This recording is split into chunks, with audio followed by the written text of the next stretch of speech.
ಹಿರೇಹಾಳು. ಇನ್ನು ಎರಡನೇ ರಾಶಿ ವೃಷಭ ರಾಶಿ.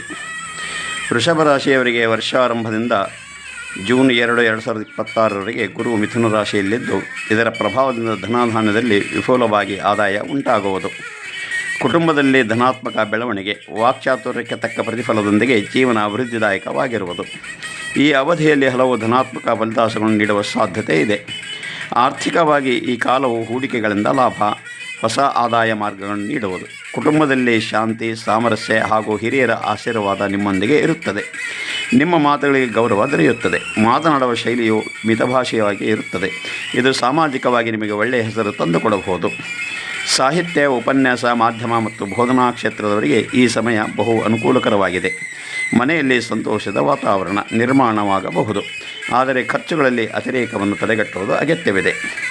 ಗುರು ಮುಂದೆ ದಿನಾಂಕ 2/6/2026ರಿಂದ 31 ಅಕ್ಟೋಬರ್ 2026ರವರೆಗೆ ಮೂರನೆಯನಾಗಿ ಕರ್ಕ ರಾಶಿಯಲ್ಲಿದ್ದು, ಸುಖಸ್ಥಾನದ ಭಾವದ ಕಾರಣದಿಂದಾಗಿ ಧೈರ್ಯ, ಸಂವಹನ, ಪ್ರವಾಸ ಹಾಗೂ ಸೃಜನಶೀಲತೆ ಸೇರಿ ಮಾನಸಿಕ ಶಕ್ತಿಯನ್ನು ಅಭಿವೃದ್ಧಿಗೊಳ್ಳುವುದು.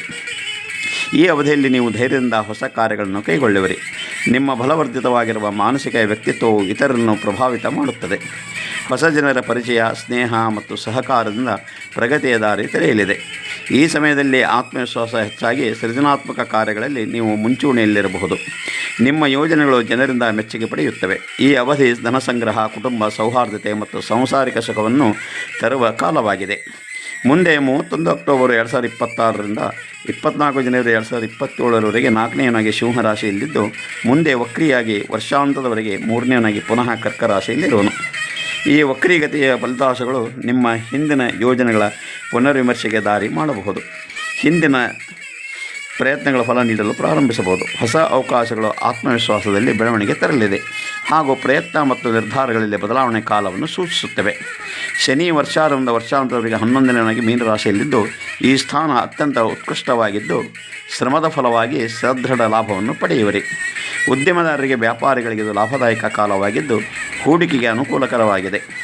ಯುವಜನರಿಗೆ ಪಾಠ, ಪ್ರವೇಶ ಪರೀಕ್ಷೆ ಅಥವಾ ಉದ್ಯೋಗದತ್ತ ಸ್ಪಷ್ಟ ದಿಕ್ಕು ಸಿಗಬಹುದು.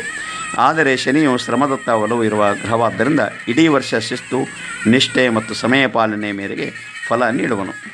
ರಾಹು ವರ್ಷಾರಂಭದಿಂದ 5 ಡಿಸೆಂಬರ್ 2026ರವರೆಗೆ 10ನೇಯನಾಗಿ ಕುಂಭರಾಶಿಯಲ್ಲಿದ್ದು, ಮುಂದೆ 5 ಡಿಸೆಂಬರ್ 2026ರಿಂದ ವರ್ಷಾಂತವರೆಗೆ 9ನೇಯನಾಗಿ ಮಕರ ರಾಶಿಯಲ್ಲಿರುವನು.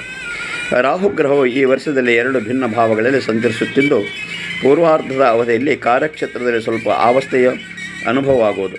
ಅಸ್ಪಷ್ಟ ಗುರಿಗಳ ಕಲಹ ಅಥವಾ ಅಧಿಕಾರಿಗಳೊಂದಿಗೆ ಅನಿರೀಕ್ಷಿತ ಬದಲಾವಣೆಗಳು ಸಂಭವಿಸಬಹುದು.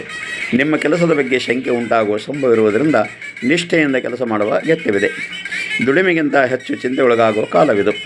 ಉತ್ತರಾರ್ಧದ ಅವಧಿಯಲ್ಲಿ ತತ್ವಚಿಂತನೆ, ನೂತನ ಧಾರ್ಮಿಕ, ಆಧ್ಯಾತ್ಮ ಜಿಜ್ಞಾಸೆ ಅಥವಾ ವಿಚಿತ್ರ ನಂಬಿಕೆಗಳಲ್ಲಿ ಆಸಕ್ತಿ ತೋರಿಸಬಹುದು. ವ್ಯಾಪಾರಿಗಳು ಸಹಭಾಗಿತ್ವದಲ್ಲಿ ವ್ಯವಹಾರ ಮಾಡುವಾಗ ಹೆಚ್ಚಿನ ಲಾಭವಿರುವ ಸಾಧ್ಯತೆ ಇದೆ.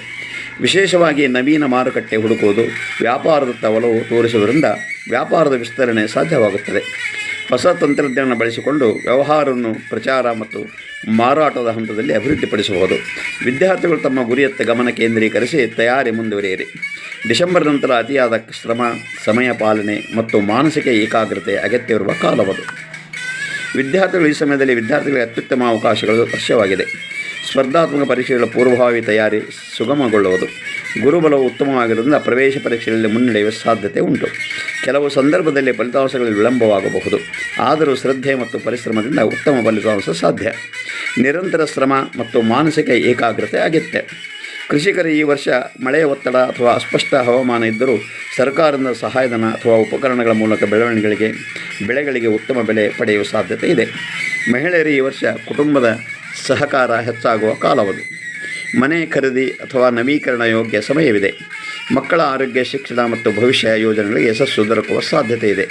ಮಹಿಳೆಯರು ಸಮಾಜದಲ್ಲಿ ಗೌರವ ಮತ್ತು ಪ್ರಾಮಾಣಿಕತೆಯಿಂದ ತಮ್ಮ ಸ್ಥಾನವನ್ನು ಪ್ರಬಲಗೊಳಿಸಬಹುದು. ತಾತ್ವಿಕ ಚಿಂತನೆ ಅಥವಾ ಧಾರ್ಮಿಕ ಕಾರ್ಯಗಳಲ್ಲಿ ಆಸಕ್ತಿ ತೋರಿಸುವ ಕಾಲವದು. ಅಕ್ಟೋಬರ್ ನಂತರ ಸಮಾಧಾನ ಮತ್ತು ಶಾಂತಿ ಹೆಚ್ಚಾಗುವ ಸೂಚನೆಗಳಿವೆ.